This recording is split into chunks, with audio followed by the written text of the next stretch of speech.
Hey procrastinators, long time no video. I will get to that in a moment, but first let's talk about this video. Today we are doing a collab with Renee at Delaney Jane Cards. I know how much you guys love when Renee and I do our collabs, and we are doing alcohol inks today. So we're both going to do some techniques with alcohol inks, and I am doing a masking technique with alcohol inks. So how many times can I say alcohol inks in this video? All right, so first I'm going to start with just doing a regular alcohol ink background. And I'm just going to use some rainbow colors, and I will have them popped up on the screen for you so you know which colors I am using.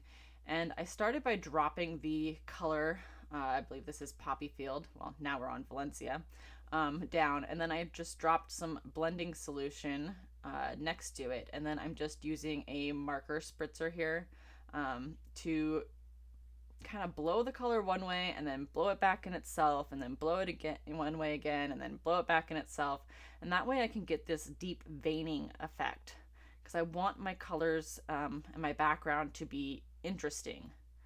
You do not have to get any kind of perfect blend or anything with this. In fact, this technique that I'm going to show you can be used for any backgrounds that you just kind of hate too. The one important thing that I want to share with you with this is that this particular substrate that I'm using is called Graphics Opaque Craft Plastic. And to get exactly what I'm going to do with this later, it does need to be the Graphic Opaque Plastic. Otherwise, you're going to get staining. This particular substrate does not stain. Yupo will stain, and you can definitely do this technique with Yupo, but it's going to leave some staining. This will go completely black back to white once when I do this technique. So where have I been? Last I posted an update shortly before Christmas that I was going to have my spinal cord stimulator replaced, and I did. But I think the day before Christmas, Christmas Eve, I got a really bad leg cramp that just would not go away. And my husband and I kind of looked it up. We thought maybe it could be a blood clot, but I didn't have any other symptoms but the leg cramp. So we just kind of ignored it. And that was not a good thing. Not a good thing at all.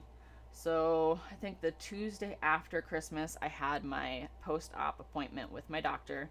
And my leg was starting to feel better, actually, so I almost didn't say anything to the doctor.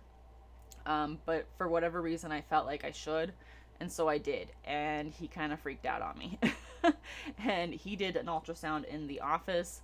He couldn't really tell definitively, but I could tell by the way he was acting. He told me that I needed to get an ultrasound that day at the hospital, whatever it took. Even if I had to go to the ER, I needed an ultrasound that day. So I knew something was bad.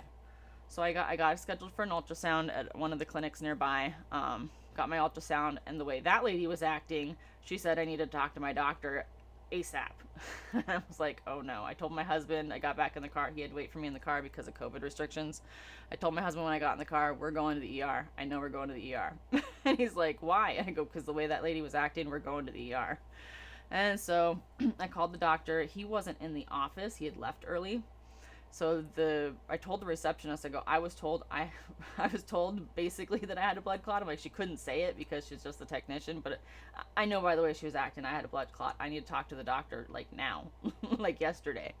And so they got the doctor on the phone. He called me from his cell phone and said, you need to go to the ER. And so I did, and I was admitted to the hospital. And I had a huge DVT in my right leg, and I had a pulmonary embolism as well. They basically told me that had I not come into the hospital that day, it probably would have been within a day or two and I could have been dead. So that's how bad it was. So I spent 4 days in the hospital on blood thinners and being watched and all that good stuff. It was not fun. Definitely not fun. And I had an infection also at the site of at the site where my battery for my stimulator was, and so they almost threatened to take that away from me too, which really would have been not cool. But they ended up putting me on some heavy heavy dose antibiotics and just kept watch on it. And I had to have an extra appointment with my doctor when I got out. He even came and saw me at the hospital to check on it. But they ended up not pulling that out, so that was good. So 4 days in the hospital. I was released New Year's Eve, and I've just been recovering and trying to get appointments in and get checked out. I have to be checked out more, some more testing and stuff in, well, I guess it's 2 months now. It was 3 months when I got out, but so usually they put you on blood thinners for, well, this is what the pulmonologist said. Usually he puts somebody on blood thinners for 3 months, and then they're good if this is their first EVT and they know what caused it. But for me, I have to have some more testing and stuff done in 3 months before they make a decision on what they're going to do with me, if I have to have surgery or if I have to have the blood thinners for longer. So that's where we're at. And in the meantime, we started a kitchen renovation all at the same time when this was happening. So that was a whole lot of fun as well. All right, so it looks like we're finishing up the alcohol ink background here. Just dabbing up some muddy areas that I did not like and just making a few little changes here while the ink is wet. So once I got done with that, I took a piece of my scrap foil and I'm just rubbing it on here because there are some sticky areas.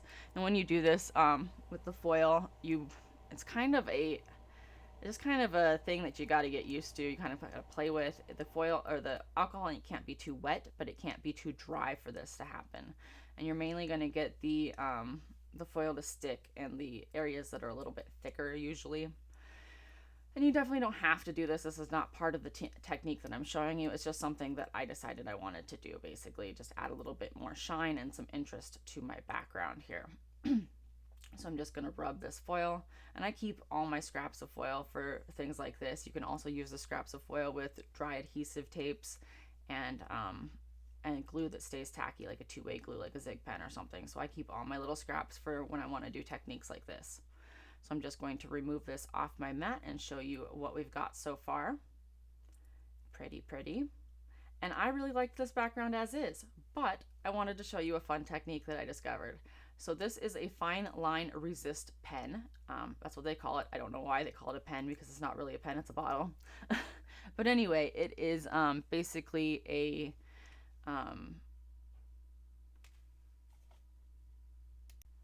masking fluid. That's the word I'm looking for, masking fluid.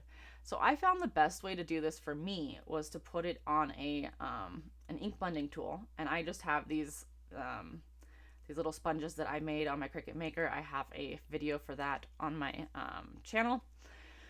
I'll try to remember to link it. I'm not going to make any guarantees, but I just have them and I can just throw them away because they were so cheap, and I don't really use the ink blenders very often anymore. So if you have the good ones, you might not want to do that, but just maybe get a little cheap piece of foam. But I'm just dabbing it on there, and I did do this a couple times because it was so thin. But use the masking fluid. And the reason why I was doing it on the ink blender was because I was finding that if I was trying to put it on with the metal tip, it was scratching the alcohol ink off. Like I don't know, maybe I wasn't being careful enough or whatever, but I didn't want to scratch the alcohol ink off. I just wanted to apply the blending fluid. And another thing is test your masking fluid on the alcohol inks before you use it, because I tried Nuvo masking fluid first and it peeled my alcohol inks right off. Not cool. So once your masking fluid has dried, then take some regular old isopropyl alcohol and just drench your panel with it. And it's going to remove all of the alcohol ink that isn't covered by the masking fluid. So as you can see, it's removing it here on my panel. And then I make sure you put it on something that you don't care about. Like I've got my glass mat here, so it's not going to hurt the glass mat. So it removed most of it here. And then I'm just going to go in and carefully remove the spots that are in between each of those dots. Don't rub on the dots that whatever stencil you happen to use, but don't rub the areas that are covered by the masking fluid, because masking fluid is removed by rubbing. So you don't want to do that. Just carefully go in between the areas that, you're masked. So let it dry after that, and then you can rub off the masking fluid. So I did use some like Q-tips and stuff like that to go in between that, but I figured you don't want to watch me do that. That's pretty boring. So just make sure that it is completely dry before you do this, because that top one that's kind of like the red and the patina color, I got that a little smeared a little bit, but it wasn't a big deal because I know I'm going to cut this panel down. I always start with like a 4.5 by 6 inch panel or whatever, because I get like 9 by 12, I think, paper usually, Yupo or whatever. This is the graphics, but I think that came in the 9 by 12 too. So I just removed all those little boogery bits, and then this is what I got. And then I'm going to cut this down and make it into a card. But first, I've got a piece of mirror cardstock here. It's Tidal Wave by Craft Perfect, and I'm going to use a little bit of alcohol ink on it as well to make my sentiment and a few little decorations. So I'm just using the same alcohol inks that I used, or some of the same alcohol inks that I used on the panel.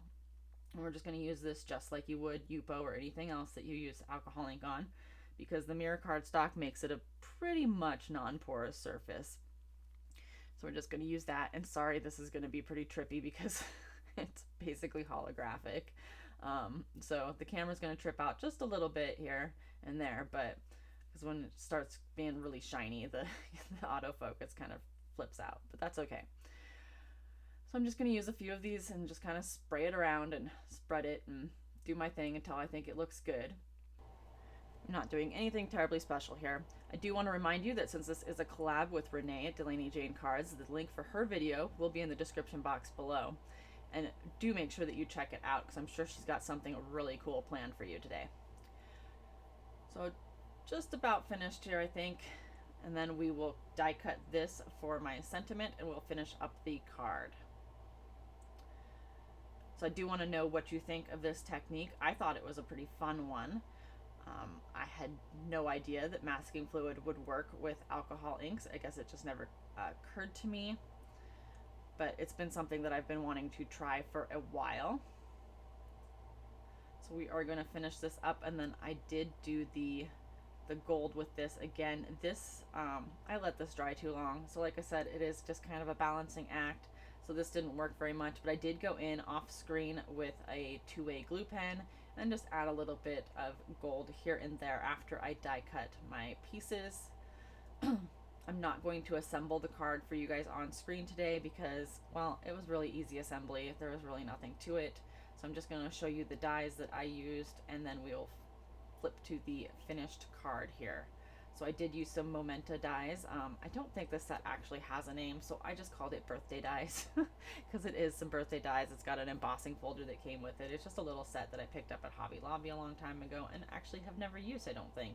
So trying to make my way through my stash this year. I'm going to try and be better about that instead of buying a bunch of things. I'm not on any more design teams currently. I might go back to Fairy Stamper. We'll see how that goes. But right now I'm not on any design teams, so we're just going to work through my stash.